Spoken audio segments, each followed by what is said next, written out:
pues os vamos a hablar ahora de una obra de teatro muy especial, sobre todo por el lugar de la representación.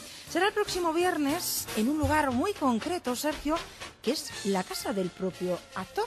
Pues sí, vamos a tener teatro como en casa, ¿Sí?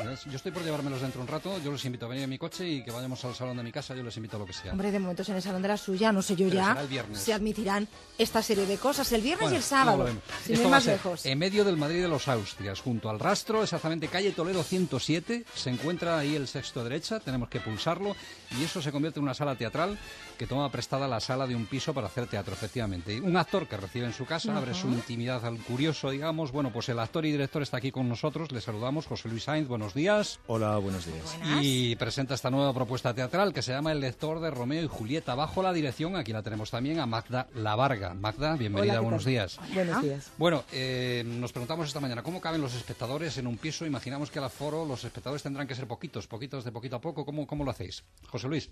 Pues los espectadores son 15 por representación y entonces han ocupado mi salón. Entonces, mi salón se ha convertido en un patio de butacas, en una platea, incluso hay un palco, creo. Un palco. Sí, hay un palco y... Que está así más subido, más elevado. Sí, un poquito más subido y como de lado. O sea, que tiene que ser 3 personas que se lleven bien.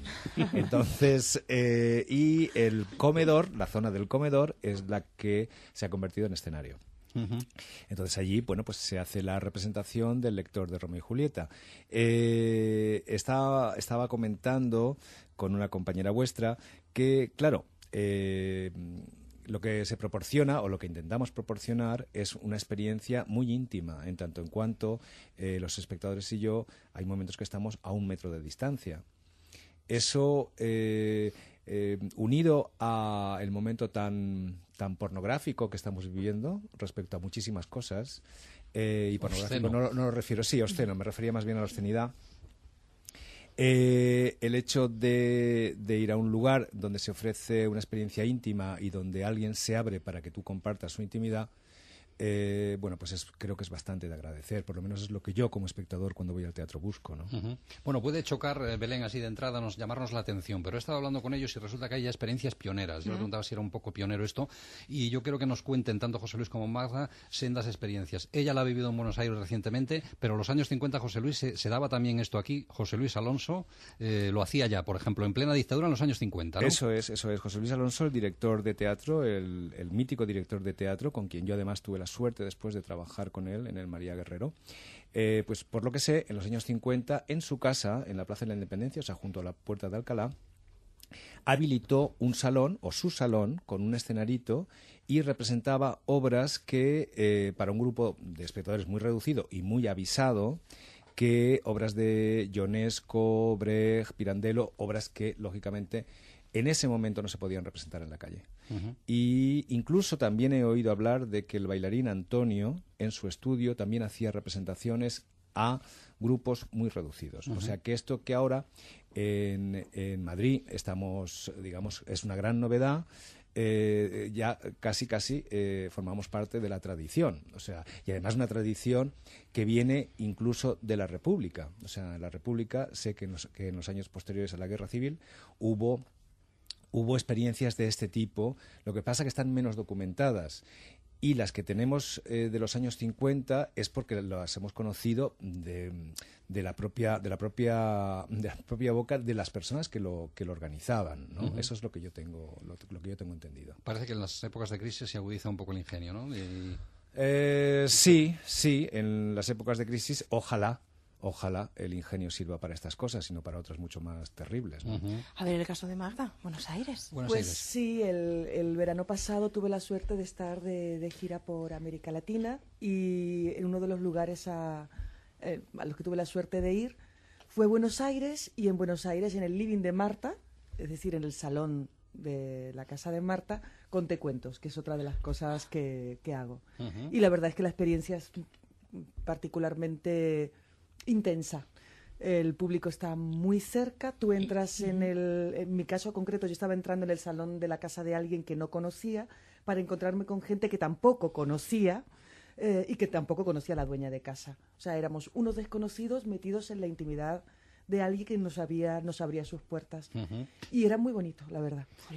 Cuando se entra en una casa te sientes un poquito violento, ¿no? Hasta que te vas adaptando a la cortesía y la vas percibiendo, ¿no? Hay un primer momento, digamos, de violencia de entrada y luego ya el acogimiento. ¿Eso lo notáis, lo percibís? La percepción que yo tuve desde mi experiencia dentro fue que hay mucha timidez al principio. Por los espectadores. Sí. Sí. Te toca anfitrionear, aunque tú también estés... Recibir. Sí, aunque tú también estés de nuevas. Y la gente trata de no hacer ningún ruido, tienes que darles permiso de reaccionar. Sí, hay una cosa graciosa, perdona, Sí, te he no te interrumpido, no, pero es que hay una cosa graciosa que me decían ayer. Ayer hicimos un pase con público, un público muy cercano, pero con público, y claro, los españoles no estamos acostumbrados al silencio y nos ponemos muy nerviosos. Entonces la gente entraba y se sentaban en nuestra platea y entonces decía, yo les escuchaba que susurrando y tal. Cuando acabamos, recuerdo que uno de los espectadores dijo, oye, ¿y no vas a poner música para cuando entre el público? Digo, no, ¿por qué? No, bueno, no, claro, está bien. Digo, es que, bueno, de vez en cuando, aunque sea una vez al año, un poquito de silencio está bien, ¿no? Claro, claro. O sea, que está bien. Lo que pasa es que a la gente le intimida. agobia. Le intimida el silencio, sí. Llegas a un sitio que no conoces, que no sabes muy bien qué es lo que va a suceder y es como que si encima hay silencio, todavía peor. Y es verdad que si vas con alguien te pones a hablar bajito para no molestar, porque además estamos en casa ajena. ¿Y dónde compro yo una entrada para algo así? Pues tienes que meterte en nuestra página web, Sexto Derecha, y allí está el teléfono de reservas. Entonces allí hay un teléfono de reservas, que ahora sería un momento fantástico para decirlo y que yo no lo llevo encima.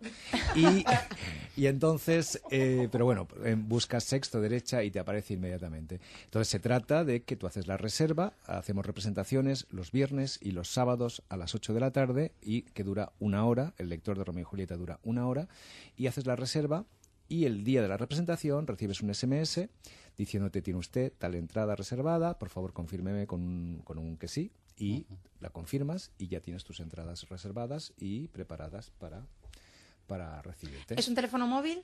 Es un teléfono móvil. Pues venga, lo tengo. 629 92 12 66. 629 92 12 66. Pero entrando a la página web es muy sencillo, ¿eh? Luego lo repetimos al final otra vez. Pero en la web tenéis incluso, se puede ver el exterior de la casa y el interior, ¿no? Hay fotografías. Sí, bueno, no sé, el interior, alguien las ha colgado, yo no lo sabía. Entonces, las he visto esta mañana, fíjate. A ver, se ve la entrada y se ve la puerta, pero pasar al otro lado de la puerta no. No, eso, o sea, el salón, eso aún no lo vemos. Claro, ahí hay misterio. Sí, yo estoy un poco raptado en mi propia casa, es una experiencia nueva.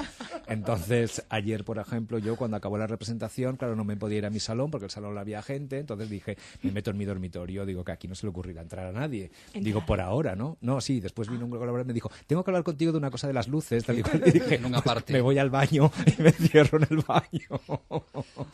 Bueno, vamos a conocer un poquito más. La trama parte de la obra de Shakespeare, pero me decías, Magda, que es texto de Shakespeare, pero digamos con añadidos, ¿no? Sí, nosotros hemos elaborado una dramaturgia para poder proporcionar primero un punto de vista nuevo que haga interesante. El montar esta obra parte de una inquietud de José Luis, que se planteó en un momento determinado que Fray Lorenzo, el fraile franciscano que casa a Romeo y Julieta, tiene una importante responsabilidad en todo lo que sucede, en la muerte de los jóvenes. Entonces él se planteó mirar desde ahí la obra, y al mirarla desde ahí hay cosas que se nos fueron revelando y necesitamos entonces crear un personaje que pudiera hacer el viaje que nosotros hicimos elaborando la dramaturgia. Y ese viaje es el que queremos que viva también el espectador que vaya. Bueno, José Luis, tú apareces y creo que pides un poco el juicio, conviertes al público en una especie de jurado, ¿no? Eso es. Soy un lector que tiene una necesidad de hacer una indagación sobre Romeo y Julieta y propone al público que se convierta en jurado y que presentamos, por tanto, traemos a Fray Lorenzo, que en su defensa traerá a su vez a los personajes de la obra de Shakespeare. ¿Qué ocurre? que ahí planteamos muchas cosas, pero a mí me llamaba especialmente la atención lo de la educación de los jóvenes y sobre todo lo que muchas veces exigimos a los jóvenes que nosotros somos incapaces de cumplir. Y en especial, como estos señores, algunos señores que supuestamente, como es el fraile, Fray Lorenzo, y que actualmente pues están de su orden y de otras órdenes, como un señor que no ha tenido relaciones amorosas, como un señor que no vive estas pasiones, es capaz de decidir lo que los jóvenes tienen que vivir y cómo tienen que vivirlo, ¿no? Entonces, a partir de ahí fue la indagación y descubrimos muchas más cosas. Descubrimos que la obra tiene un gran componente social, que es una obra política, y que vemos a unos jóvenes que están muy solos y muy desamparados en medio de una sociedad supuestamente construida para que ellos tengan un futuro, ¿no? Entonces, había tantas cosas que, de alguna manera, estábamos viviendo actualmente, pero eso vino después, vino de esa inquietud de por qué gente que no tiene unas vivencias se atreve a decidir y a decirnos cómo tenemos que vivir nosotros, ¿no? Entonces, fue a partir de eso y después está, claro, el gran mundo poderosísimo de Shakespeare, que siempre nos atrapa. Entonces, como dice Magda, nosotros tenemos una parte que es autoría nuestra, que es esa especie de indagación en donde el lector y Fray Lorenzo van en paralelo, contando su propia historia, uno para averiguar y el otro para defenderse, y cómo van apareciendo las escenas de Shakespeare, y vemos Romeo y Julieta, pero con una lectura completamente diferente. Ya no es una obra romántica, sino que es una obra que tiene otros condicionantes, que yo creo que eso es lo que aportamos nosotros. Sí. Y tú solo ahí, frente al peligro, como los toreros que se encierran con 5 o 6 toros cada tarde, ¿haces cuántos personajes? ¿Media docena? Pues yo hago como 7. Como 9 toros. 9. Sí, hago 9 toros. Yo hago del lector, hago de Fray Lorenzo, hago de Romeo, de Julieta, del ama de Julieta, de París, de Mercucho, de los músicos para la boda. Ya van casi 8. Sí, pues por ya ahí, vete ¿no? parando. Ya si quieres vete parando, porque al final, aunque solo sea tú, no entráis en el salón. Tantos no entran en el salón. Pero a mí, todo lo que estás contando me da la sensación de que al final, cuando se acabe la obra, más de uno va a querer seguir hablando del asunto. Es posible, porque claro, la gente no está en un teatro al uso, está dentro de una casa. Entonces, claro, ayer, por ejemplo, era público, eran amigos, con lo cual era gente que ya había venido a mi casa, con lo cual, bueno, pues es lógico que después salgamos a la terraza, estábamos tomándonos una cerveza, hablando y todo eso, hubo que echarles a la gente en un momento determinado, dijimos, bueno, ya, es se que acabó, ese es un problema. Entonces, yo creo que al público la terraza no la verá, porque si no, no se irá. Y por otro lado, pero sí que es verdad que yo, lo hablamos, ¿no? Ayer decíamos, bueno, y yo cuando acabe la función saludo, ¿y qué hago? Claro. ¿Vas al baño? Me voy al baño y me encierro, saludo a la gente. Te quedas por ahí por si alguien quiere hablar contigo. Claro, porque, bueno, pues habrá que ver cómo es esto de que la gente va a tu casa a ver teatro y evidentemente hay como cierta, bueno, cortesía, ¿no?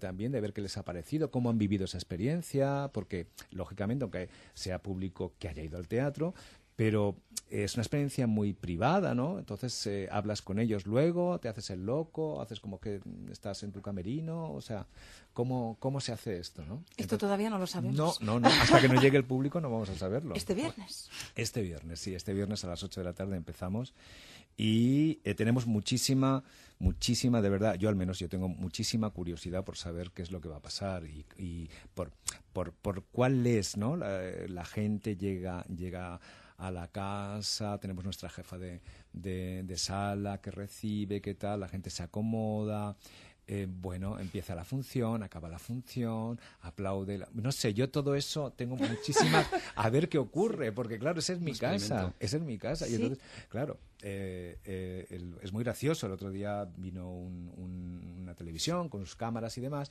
y claro, yo me resultaba muy curioso porque estaban tomando planos de mi librería. Entonces, y de mis discos. Y yo decía, bueno, no sé si ¿Por esto qué? puede interesar a alguien. Pero claro, yo lo entiendo. Se ha convertido en escenario, claro. Sí, es el escenario. Estaban realmente fotografiando la escenografía, ¿no? Que son mis cuadros y mis libros, ¿no?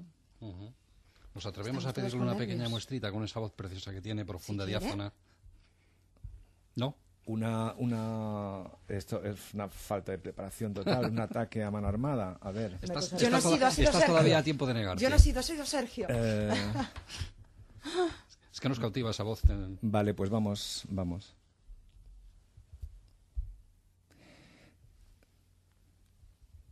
Calma, hija mía, existe una esperanza para esta situación desesperada, una desesperada solución. Si en verdad te dispones a morir antes que desposarte con el conde, tal vez será posible que te atrevas a simular la muerte. De ese modo, desafiarás la muerte con la muerte. Si tú te atreves, te daré el remedio. Antes de desposarme con el conde, sería capaz de dejarme caer de las almenas de aquella torre. Yo atravesaría los caminos plagados de ladrones, me metería en nidos de serpientes. Ándate a casa ahora, que te vean contenta. Acepta desposar a París. Es miércoles, mañana por la noche. Quédate en casa y cuando estés en calma, bebe el licor de este pequeño frasco. Sentirás que la sangre soñolienta se enfriará de súbito en tus venas. Se detendrá el latido de tu pulso. Como estarás helada y sin aliento, tu apariencia será la de una muerta. Después del simulacro de la muerte, que 42 horas durará, despertarás de un dulce sueño. Así es que en la mañana, cuando el novio te venga a despertar, te hallará muerta. Entonces, a la usanza del país, te vestirán con las mejores galas y serás transportada al mausoleo donde sepultan a los Capuleto. Yo advertiré a Romeo, mientras tanto. Juntos esperaremos que despiertes. De allí Romeo ha de llevarte a Mantua.